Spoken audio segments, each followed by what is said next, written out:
वो सदगुरु महाराज जी जो हैं वो गुप्त ज्ञान देते हैं, ओटीपी देते हैं। ज्ञान अंजन सदगुरु दिया, अज्ञान अंधेर विनाश, हर कृपा ते संत भेटिया, नानक मन प्रकाश। जब लोग ज्ञान लेते हैं तो किसी ने कोई बुरा काम भी किया हो, हम तो राजस्थान में गए तो हमारे पास डाकू आ गए कि साहब हमने तो लोगों को मारा है, पर आपका ज्ञान प्राप्त करने के बाद हमारा जीवन बदल गया। तो हमने कहा भाई ये जो बात कही है, राम का तापस त्रियतारी, नाम कोट खल कुमत सुधारी, कि नाम ने तो हजारों कुबुद्धियों को सुधार दिया। तो बहुत सी बातें जो हमारे शास्त्रों में लिखी हैं, आज विज्ञान के अंदर भी वही बातें दर्शाई गई हैं। भगवान गीता में कहते हैं, अर्जुन ये सारा संसार 3 गुणों से बना है। बिल्डिंग ब्लॉक्स क्या है? 3 हैं। विज्ञान कहता है the fundamental building blocks are electron, proton और न्यूट्रॉन। आपने देखा होगा आपकी घड़ी जो है वो बिजली से चल रही है, आपका मोबाइल फोन बिजली से चल रहा है, बैटरी से चल रहा है, चार्ज करना पड़ता है। आपकी गाड़ी बैटरी से चल रही है और बैटरी निकल जाए तो आपका फोन काम नहीं करेगा, आपकी घड़ी काम नहीं करेगी, आपका कंप्यूटर काम नहीं करेगा। वो कंप्यूटर तभी काम करेगा जब वो एनर्जाइज होता रहेगा, शक्ति से जुड़ा रहेगा। प्रेमी सज्जनों, आज आपके रामपुर में आश्रम का भी लोकार्पण हुआ, जिसकी तैयारी आप बहुत समय से कर रहे थे और सभी प्रेमियों को यहाँ सत्संग लाभ भी मिल रहा है, जिसके लिए हमारे शास्त्रों के अंदर कहा गया, बड़े भाग्य पाइए सत्संगा, बिन प्रयास हो तो भव भंगा, कि सत्संग की प्राप्ति बड़े भाग्य से होती है और बड़े भाग्य से ये मनुष्य का शरीर भी प्राप्त होता है। तो आप एकाग्रचित्त से सुनेंगे तो आपको बात समझ में आएगी, क्योंकि हमारा ये लक्ष्य है कि आदमी को आत्मज्ञान से धनवान बनाया जाए, आत्मज्ञान से उसका कल्याण किया जाए। अभी अभी प्रयागराज के अंदर कुंभ मनाया गया। महाकुंभ मनाया गया 144 साल के बाद। विद्वानों ने कहा कि ऐसा योग आता है। हमारे उत्तराखंड से भी हमने गंगा के अंदर बहुत सा जल प्रभावित किया, एक्स्ट्रा जल प्रभावित किया, जिससे कि लोगों को प्रयागराज में आचमन करने में और स्नान करने में कोई दिक्कत ना हो। 67 करोड़ जनता वहां पर एकत्रित हुई और सारी दुनिया ने माना that it was the biggest congregation in the world. दुनिया का सबसे बड़ा मेला हमारा महाकुंभ हो गया। उत्तर प्रदेश के मुख्यमंत्री माननीय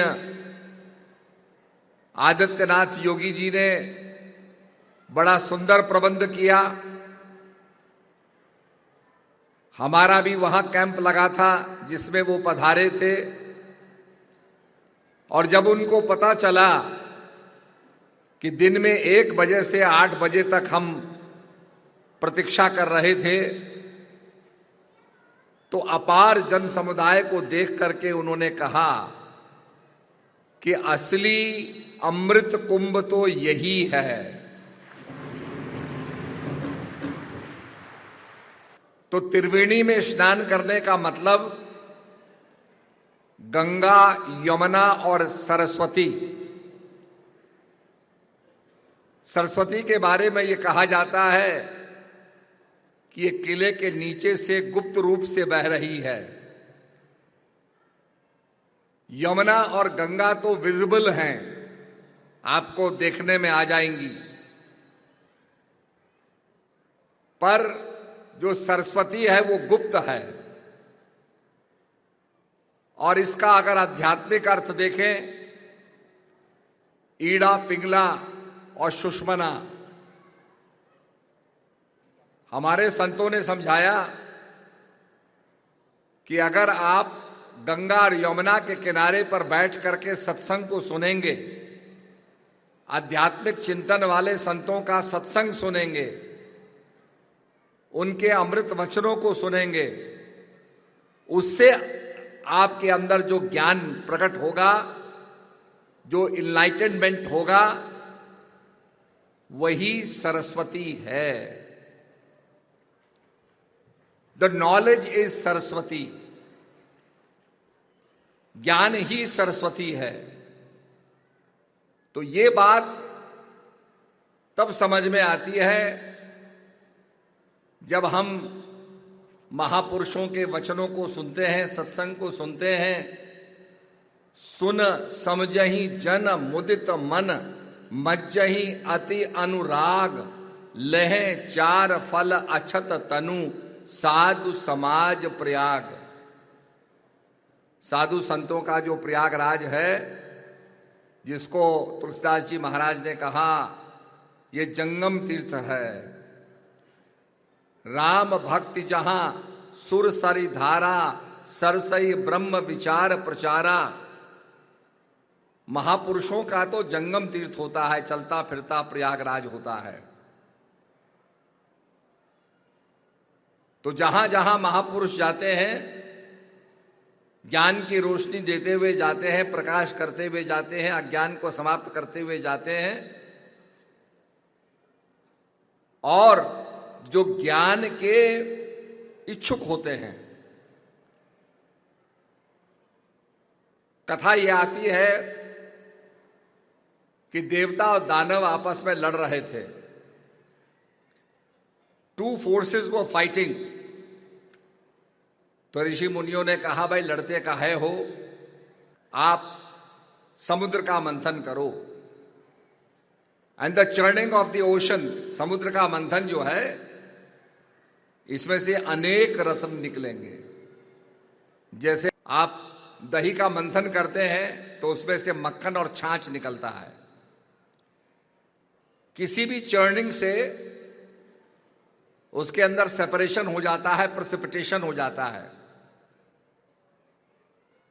तो कहा समुद्र मंथन करो। तो मद्राचल पर्वत को मथनी बनाई गई। उसके बाद वासुकी नाग को रस्सी बनाई गई और समुद्र का मंथन शुरू हुआ। पुराणों में कथा यह आती है कि 14 रत्न निकले। सबसे पहले हलाहल विष निकला। हलाहल विष संसार को समाप्त करने लगा। सबको चिंता हो गई कि भाई ये तो ऐसा विष है, संसार को समाप्त कर देगा, कौन इसको ग्रहण करेगा। तो सबने भगवान शंकर से, जो संकट मोचन हैं, उनसे प्रार्थना की कि प्रभु आप इस विष को धारण करो। शंकर जी ने भी विष को ग्रहण किया, पर गले से नीचे नहीं उतारा, और इसलिए उनका गला नीला पड़ गया, तो उनको नीलकंठ कहते हैं। उसके बाद कई रत्न निकले और अंत में निकला अमृत। जब अमृत निकला तो देवता दानवों में झगड़ा शुरू हो गया कि हम इसको प्राप्त करें, हम प्राप्त करें। अमृत का मतलब द नेक्टर, अमर करने वाला, जो व्यक्ति को इमॉर्टल बना दे। तो भगवान ने देखा है तो ये झगड़ रहे हैं, तो भगवान ने मोहिनी रूप धारण किया, और मोहिनी रूप धारण करके देवताओं को अमृत पिलाने लगे। तो एक राक्षस ने देखा ये तो पक्षपात कर रहे हैं। तो छुप के वो देवताओं की पंक्ति में चले गया और इसी झगड़े में 4 बूंदें अमृत की धरती पर गिरी। एक प्रयागराज में गिरी, एक हरिद्वार में गिरी, एक उज्जैन में गिरी और एक नासिक में गिरी। ये 4 बूंदें जो गिरी हैं, इन्हीं 4 स्थानों पर 12 साल के बाद कुंभ मनाया जाता है। कुंभ का मतलब होता है घड़ा, और घड़े के अंदर जल को इकट्ठा करने की क्षमता होती है। It has the force to contain. तो वो जो कंटेन की शक्ति है, आपने देखा होगा पूजा में भी कलश रखा जाता है, उस पर नारियल रखा जाता है। तो कलश का महत्व होता है जो कंटेन कर सके। ऐसे ही कहा कि व्यक्ति को भी कंटेन करना है, समझना है। एक कान से सुना, एक कान से निकाल दिया, उससे लाभ होने वाला नहीं है जब तक उसको अपने जीवन में ग्रहण ना करें। भगवान ने ज्ञान दिया, अर्जुन ने उसको ग्रहण किया, तो अर्जुन का कल्याण हुआ। भगवान राम ने ज्ञान दिया, हनुमान ने उसको ग्रहण किया, तब हनुमान का कल्याण हुआ। मैं आपको ज्ञान विज्ञान से ये बातें बताऊंगा, आप एकाग्रचित होकर सुनेंगे तो आपको बड़ा लाभ मिलेगा। जब भगवान राम विजय प्राप्त करके आते हैं तो भगवान को पता था कि हम एक भी दिन अगर विलंब हो जाएगा तो भरत अपने प्राणांत कर देंगे, प्राणों को त्याग देंगे। क्योंकि भरत ने कहा, प्रभु 14 साल की समाप्ति के बाद आप विलंब नहीं करेंगे, तत्काल आप लौटेंगे। भगवान लंका की तरफ थे, भगवान ने विजय प्राप्त की, अब लंका से एक दिन में कैसे आ जाएं?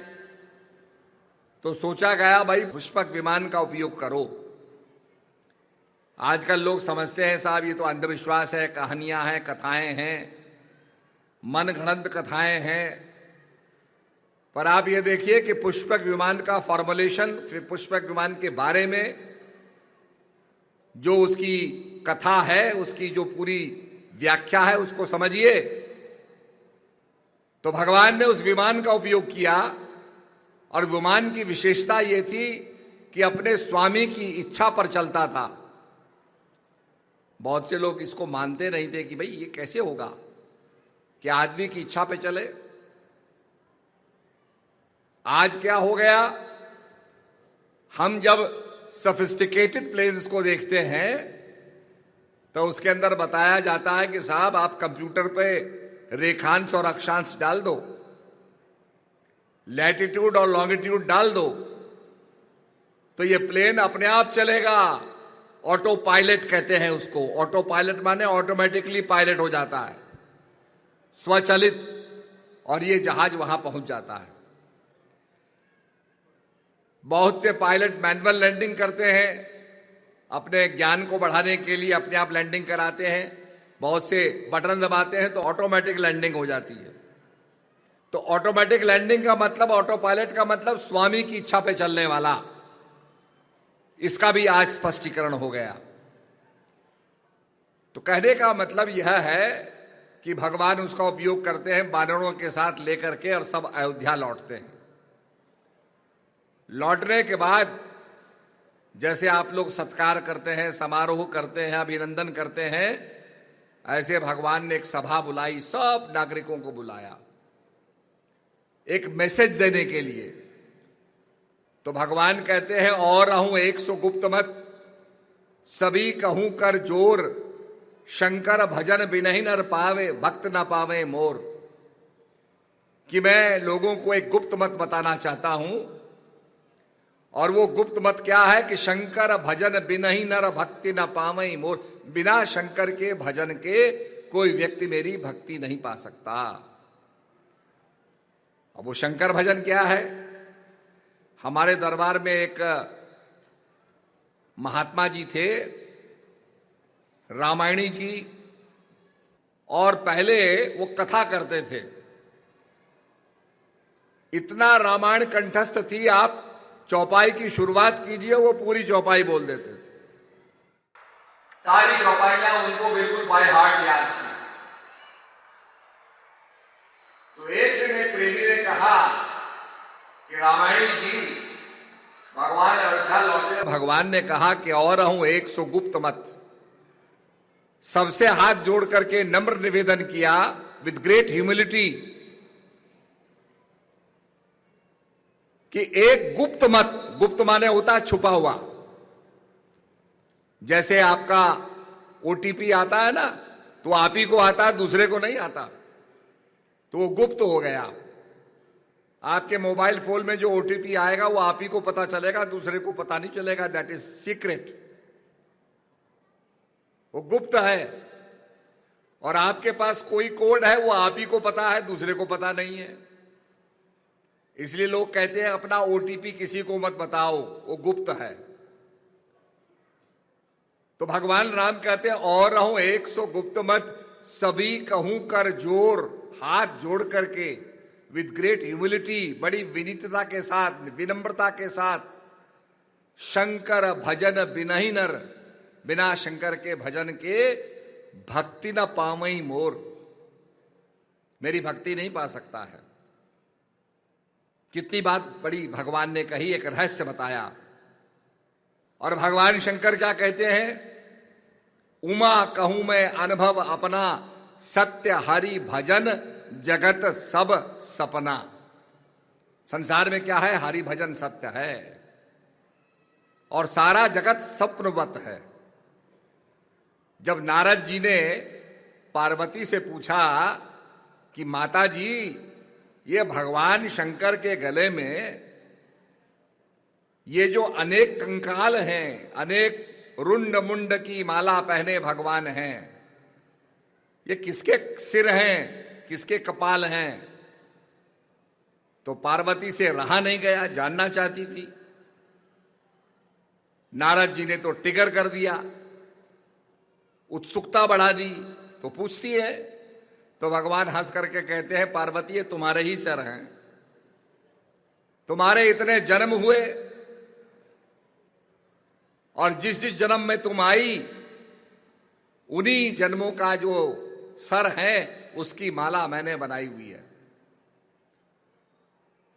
जब भगवान राम जंगल जंगल सीता जी को खोज रहे थे, जानकी को खोज रहे थे, प्रभु छुप करके दर्शन कर रहे थे, सती के अंदर शंका पैदा हुई कि मेरे स्वामी राम जी का दर्शन कर रहे हैं और राम जी तो कंदराओं से पूछ रहे हैं, वनस्पतियों से पूछ रहे हैं, तुमने जानकी देखी है? ये क्या है? ये तो भ्रमित है। तो अपनी शंका के निवारण के लिए वो जानकी जी का रूप बनाती हैं, सीता का रूप बनाती हैं और सीता का रूप बना करके राम जी के सामने आ जाती हैं। राम जी देखते हैं, हंसते हैं और कहते हैं माता जी प्रणाम, भोले शंकर कैसे हैं? और जब ये बात कही तो सती को बड़ी शर्म आ गई कि मैंने तो बहुत बड़ा अपराध कर दिया, ये तो जानते हैं कि मेरी वास्तविकता क्या है, भोले शंकर की बात कर रहे हैं। कैसे हैं भोले शंकर?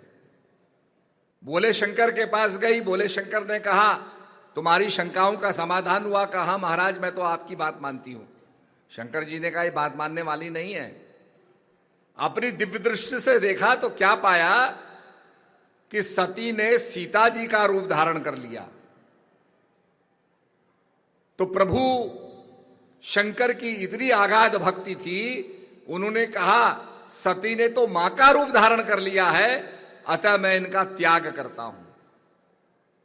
तो त्याग दिया। तो कहने का मकसद यह है कि हमें शंकर भजन और हरि भजन क्या है, इसके बारे में मैं बताऊंगा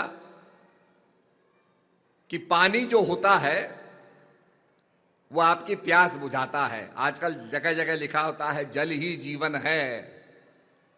और पानी जिस ढंग से हम पंप करते जा रहे हैं, निकालते जा रहे हैं, एक बड़ा संकट पैदा होगा। बड़े बड़े वैज्ञानिक कह रहे हैं देयर विल बी बड़ी ग्रेट स्कैरसिटी ऑफ वाटर। जगह जगह जहां बहुत पंप लगे हैं वहां पानी का स्तर डेंजर जोन तक पहुंच गया है। और डेंजर जोन में पहुंचने के बाद नाबार्ड जैसी जो पैसा लगाती है वो पैसा नहीं देती कि साहब ये तो आपका 0 लेवल पर पहुंच गया है, डेंजर जोन में पहुंच गया है, यहां हम कोई ट्यूबवेल नहीं लगाएंगे, फंड ही नहीं करेंगे। ग्लोबल वार्मिंग से हमारे ग्लेशियर पिघलते जा रहे हैं। कल ही आपने देखा कि माणा गांव में ग्लेशियर टूट के गिर गया। यह ग्लोबल वार्मिंग का परिणाम है। और हमारे पुराणों में जो कथाएं हैं वो कहते हैं कि जब जब अनाचार होता है, भगवान पृथ्वी का अंत करना चाहते हैं तो जलमग्न कर देते हैं। जलमग्न का मतलब क्या हुआ? Global warming. ग्लोबल वार्मिंग से इतना बर्फ पिघलता है कि पृथ्वी में पानी पानी हो जाता है, पृथ्वी जलमग्न हो जाती है। तो उसकी कथा आती है कि पृथ्वी जलमग्न हो गई। भगवान मनु महाराज के पास आते हैं और कहते हैं कि मैं मत्स्य अवतार लेकर के तुम्हें बचाऊंगा। ये कथा आती है। ऐसी कथाएं आपको और धर्मों में भी मिलेंगी। कहीं नूहा जाक का जिक्र है, कहीं हजरत नूह का जिक्र है कि एक नौका बनाते हैं और सारे लोग उस नौका में बैठते हैं। एक एक जोड़ा जानवरों का उस नौका में रखा जाता है ताकि दूसरी नई सृष्टि का सृजन हो। आप मनाली में जाएंगे तो मनाली को मनु महाराज की जगह माना जाता है कि वहां पर मनु महाराज का मंदिर है और ये पहाड़ पर इतने ऊंचे पर था कि यहां जल नहीं पहुंच सका। तो वो पानी कैसे बनता है? हवा में हाइड्रोजन होती है, हवा में ऑक्सीजन होती है, और हाइड्रोजन ऑक्सीजन जब बिजली कड़कती है तो ये मिल जाते हैं और मिलने से बनता है H2O। हाइड्रोजन के 2 इलेक्ट्रॉन, ऑक्सीजन के 6 इलेक्ट्रॉन जब ये कंबाइन करते हैं, केमिकली कंबाइन करते हैं तो जल बनता है। आप कहीं से ऑक्सीजन गैस को लें, हाइड्रोजन गैस को लें, आपकी प्यास नहीं बुझेगी। प्यास तो पानी से ही बुझेगी। और पानी का मतलब हाइड्रोजन ऑक्सीजन जब कंबाइन करेंगे तब जल प्रकट होगा। तो जैसे हाइड्रोजन ऑक्सीजन कंबाइन करते हैं, ऐसे ही हरि भजन और शंकर भजन महामंत्र जो जपत महेशु काशी मुक्त हेतु उपदेशु। जब भगवान रामेश्वरम की स्थापना कर रहे थे तो भगवान ने कहा जो राम का ईश्वर है वही रामेश्वर है। और शंकर जी ने कहा राम जिसके ईश्वर है वही रामेश्वर है। अर्थात उनका अभिन्न संबंध, जिसको हम शिव और शक्ति कहते हैं। तो प्रभु का वो नाम जिसको कहा और रहूं 100 गुप्त मत। गुप्त मत माने छुपा हुआ, ओटीपी की तरह छुपा हुआ, सीक्रेट कोड की तरह छुपा हुआ। और जो जानता है वही समझता है। जेह जाने दिन जेही जनाई, जानत तुम ही हो जाई। तो प्रेमी सज्जनों, जब हम जल को लेते हैं, जल में बिजली पास करते हैं, एनोड कैथोड, तो एक तरफ ऑक्सीजन निकलती है, एक तरफ हाइड्रोजन निकलती है। और आजकल क्या है, लोग हाइड्रोजन फ्यूल से कारें चलाने लग गए हैं। जापान में आप जाएंगे तो वहां ग्रीन हाइड्रोजन, ब्लू हाइड्रोजन से गाड़ियां चल रही हैं। वो बिजली को पानी में डाल करके पानी से हाइड्रोजन और ऑक्सीजन निकाल रहे हैं। तो कहने का मतलब हाइड्रोजन ऑक्सीजन उसके अंदर थे, जल के अंदर थे, तभी निकल रही हैं। इसी प्रकार से जो हाइड्रोजन और ऑक्सीजन का जो संबंध है जो उनके अंदर इलेक्ट्रॉन शेयरिंग होती है, जो बॉन्डिंग होती है, ऐसे ही शंकर भगवान का और भगवान हरि भजन की बॉन्डिंग है। और वो प्रभु का नाम गुप्त मत है। आप कोई भी नाम लेंगे वो गुप्त नहीं है। भगवान के सहस्त्र नाम होते हैं, हजारों नाम होते हैं जिनसे भगवान का अभिषेक किया जाता है, वो गुप्त नहीं है।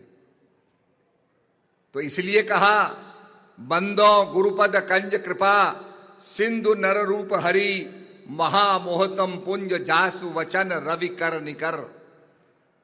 मैं गुरु महाराज की वंदना करता हूं जिनके वचन रवि की करनी करते हैं। रवि की करनी क्या है? रोशनी कर देना।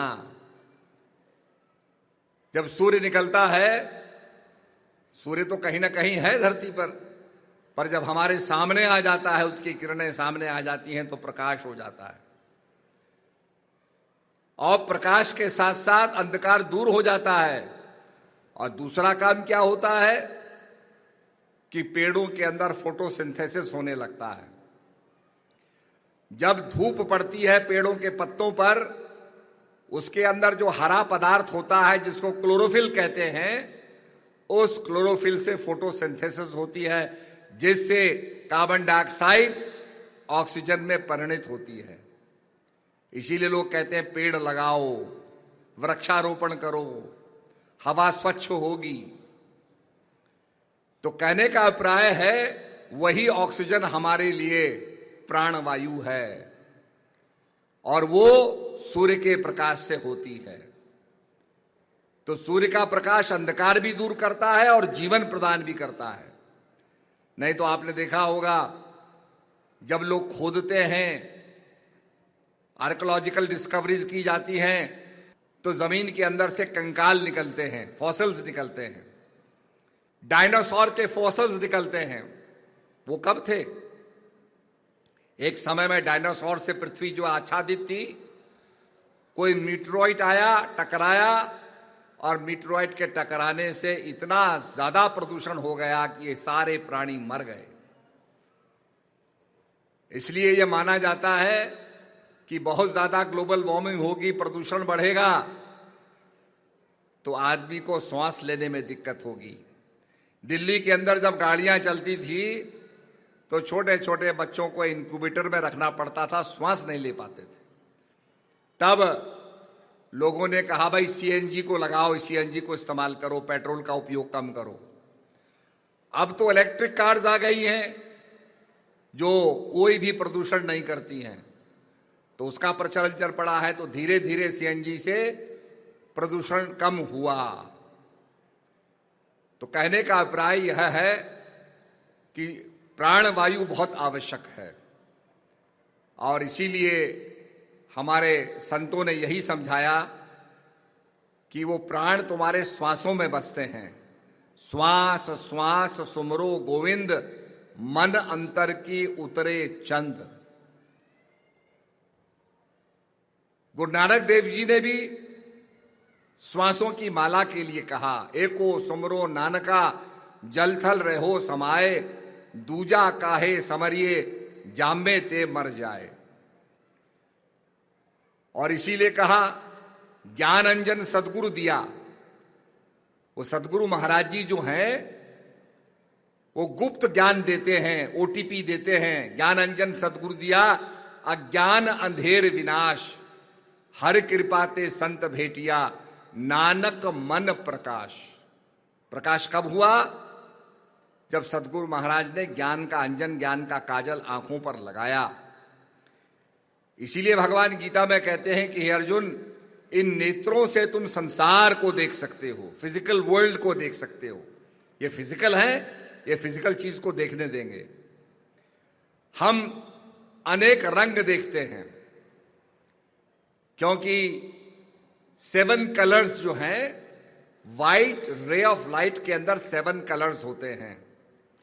आप वो सफेद बीम को, सफेद रोशनी को अगर प्रिज्म के अंदर से गुजारोगे तो वो 7 कलर्स में बट जाएगी। आपने देखा होगा रेनबो होता है, इंद्रधनुष निकल आता है। कैसे निकल आता है? बारिश होती है, हवा के अंदर ड्रॉपलेट्स होते हैं, वो ड्रॉपलेट्स प्रिज्म का काम करते हैं और सूरज की रोशनी जब उनके अंदर से जाती है तो 7 कलर में निकलती है। इसीलिए हमारे ऋषि कहते थे सूर्य देव के जो रथ हैं, जो रथ के अंदर घोड़े हैं, वो 7 घोड़े हैं, जिसको हम बोलते हैं अंग्रेजी में 7 रंगों को बोलते हैं विबग्योर।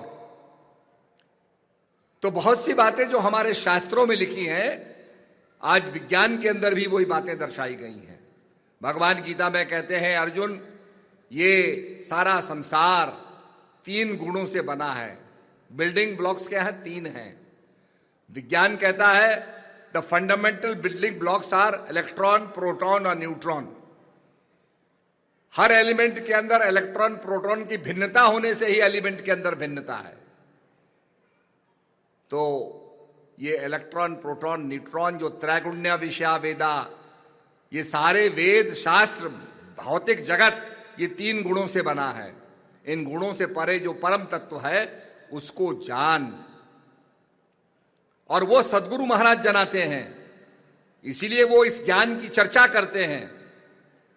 जिस समय कबीरदास जी थे तो कबीरदास जी ने कहा, चलती चाकी देख के दिया कबीर, कबीरदास जी कहते चलती चाकी देख के दिया कबीर हंसाए, कि चलती चक्की को देख करके जो दाना जाता है वो पिस के निकलता है। तो कहा भाई इससे बचने का कोई उपाय है? तो उनका पुत्र कमाल कहता है महाराज इससे बचने का उपाय है, और वो यह है कि चलती चाकी देख के दिया कमाल हंसाए, जो कील से लागे रहे ताको कान ना खाए। चक्की के पार्ट को उठा के देखो, तो जो दाना कील से दूर हो जाएगा वो पिस जाएगा, और जो कील से लगा रहेगा वो पिसने में नहीं आता है। It is not crushed. तो ऐसे ही जो कील है, अपरिवर्तनशील है, ना बदलने वाला, जिसको भगवान कहते हैं नैनम चिंतन्ति शास्त्राणि नैनम दहति पावका न चैनम क्लेदंत तापो न शोषति मारुत। हे अर्जुन, यह आत्मा अजर, अमर और अविनाशी है। इसको आग नहीं जला सकती, पवन इसको उड़ा के ले जा नहीं सकता है, पानी इसको गला नहीं सकता है। It is beyond destruction. अस्त्र शस्त्र इसको काट नहीं सकते हैं। और इसीलिए विज्ञान के अंदर भी यह कहा जाता है the energy can neither be created nor it can be destroyed. शक्ति का जन्म नहीं होता, शक्ति का मरण नहीं होता है। और इसीलिए विज्ञान के अंदर आइंस्टाइन ने कहा E equals to mc squared. E माने हुआ energy, equals to mass into velocity of light squared. ये सारा पदार्थ जो है ये शक्ति का ही परिवर्तित रूप है। इसीलिए जब नवरात्र आते हैं तो हम कहते हैं या देवी सर्वभूतेषु शक्ति रूपेण संस्थिता नमस्तस्यै नमस्तस्यै नमस्तस्यै नमो नमः।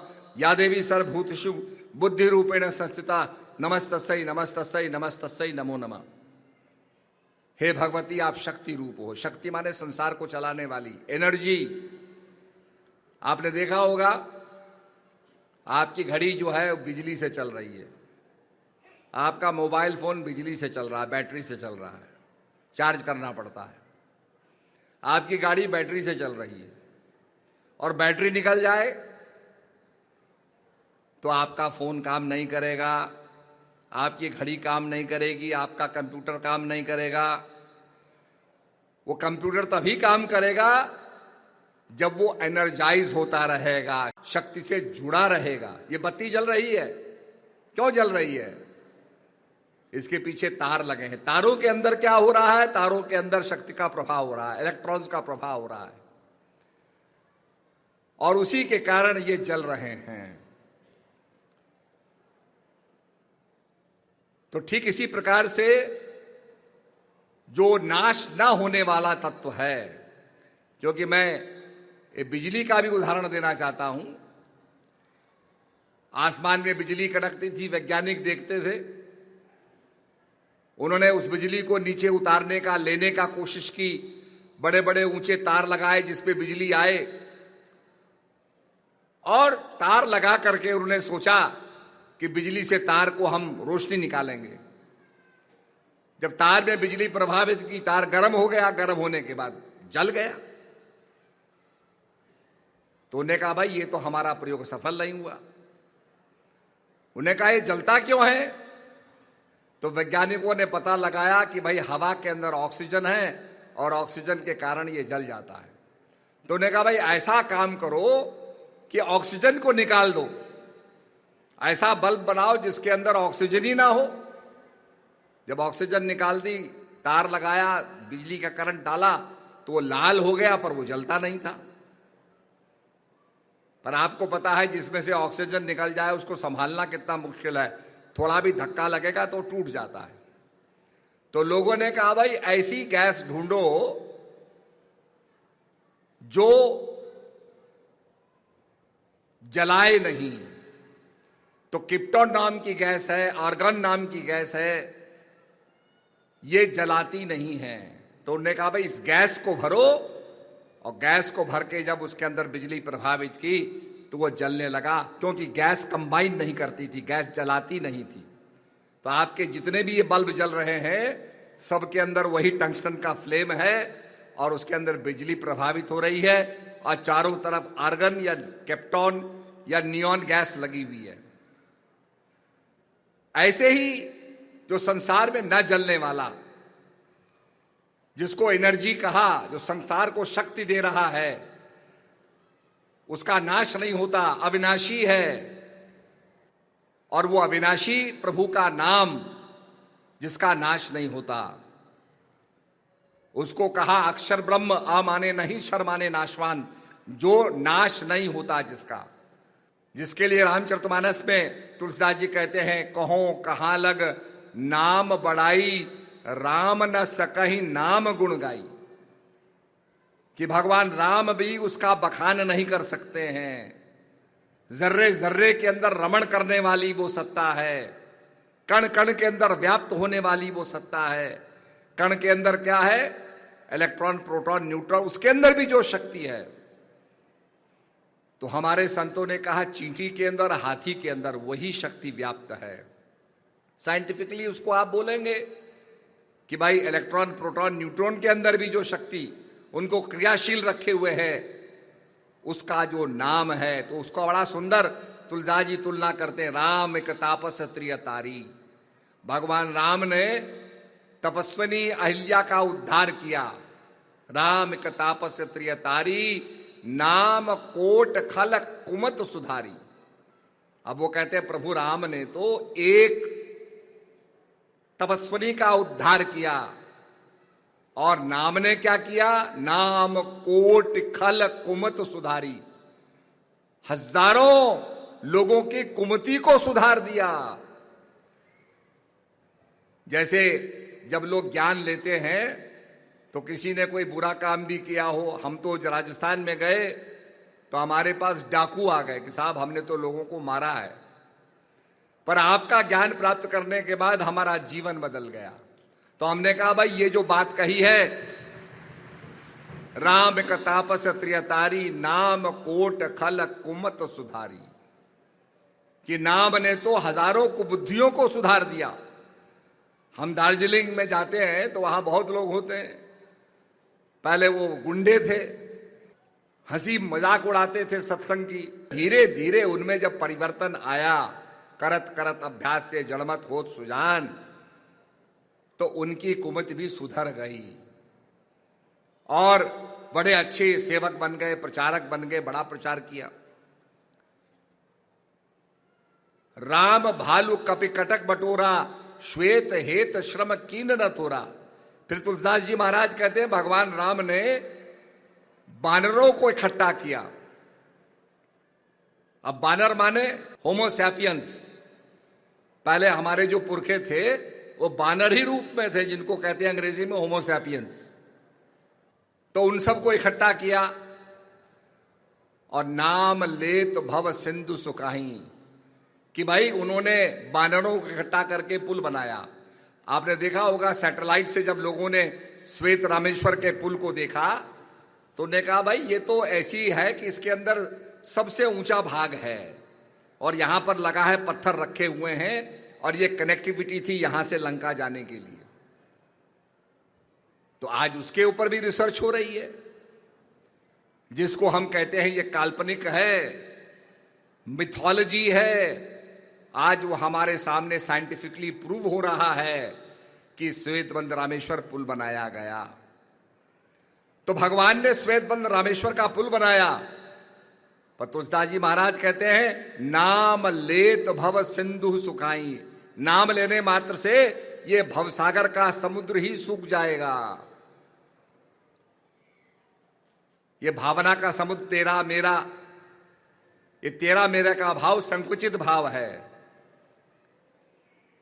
इसको छोड़ करके वसुदैव कुटुंबकम, सारा संसार ही मेरा परिवार है। इसीलिए हमारे ऋषियों ने कहा, सर्वे भवन्तु सुखिनः, सर्वे सन्तु निरामय, सर्वे भद्राणि पश्यन्तु मा कश्चित् दुःख भाग् भवेत्। उन्होंने अपने गोत्र, अपने धर्म, अपने समुदाय के बारे में चर्चा नहीं की। उन्होंने भगवान से प्रार्थना की कि हे प्रभु सर्वे भवन्तु सुखिनः। आज तो सब जात बिरादरी की बात करते हैं।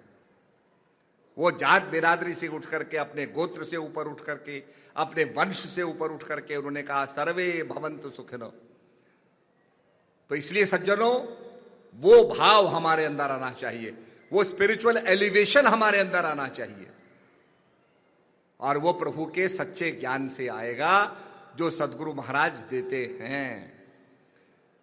हमें गणित पढ़नी है तो गणित के अध्यापक के पास जाएंगे, हमें अंग्रेजी पढ़नी है तो अंग्रेजी के अध्यापक के पास जाएंगे, हमें साइंस पढ़नी है तो साइंस टीचर के पास जाएंगे, और अगर हमें स्पिरिचुअलिटी पढ़नी है, अध्यात्म पढ़ना है, तो अध्यात्म के टीचर के पास जाएंगे, गुरु के पास जाएंगे।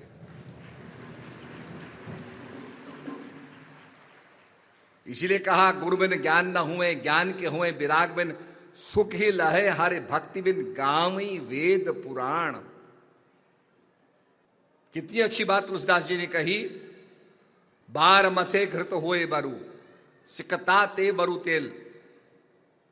कि समुद्र के पानी, जो सैलिनिटी जिसमें होती है, नमक होता है बहुत ज्यादा, उसको मथने से शायद घी निकल जाए। उसको मथेंगे तो नमक ही निकलेगा, झाग ही निकलेंगे। पर संत कहते हैं कि शायद आप बहुत मथे, आफ्टर ग्रेट चर्निंग उसमें से घी निकल जाए। बार मथे घृत होए बरु, सिकता ते बरु तेल। और जैसे सरसों को पीसो तो तेल निकलता है, तिल को पीसो तो तिल का तेल निकलता है, ऐसे रेत को पीसने से शायद तेल निकल जाए। बार मथे हृत होए बरु, सिकता ते बरु तेल। और बिन हरि भजन न भवत रही, यह सिद्धांत अपेल। कि बिना भगवान के भजन के कोई चाहे कि मैं भवसागर पार कर जाऊं, इट इज नॉट पॉसिबल, ये है संभव नहीं है। तो भजन तो करना ही पड़ेगा आपको, सदगुरु महाराज की शरण जाना पड़ेगा, सेवा करनी पड़ेगी, तब आप उसको प्राप्त करेंगे। शिवाजी महाराज जिनके बारे में हम सुन रहे हैं, जिनके बारे में जानकारी प्राप्त हो रही है, शिवाजी महाराज तुकाराम जी के पास गए।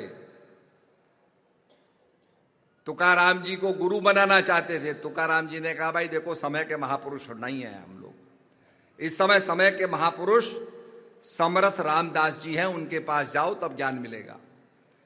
तो शिवाजी महाराज समर्थ रामदास के पास जाते हैं। समर्थ रामदास कहते हैं, शिवाजी महाराज तुम्हें अपना तन मन धन देना पड़ेगा। तो शिवाजी तन मन धन सब कुछ अर्पण कर देते हैं, ज्ञान प्राप्त होता है, कृतार्थ हो जाते हैं।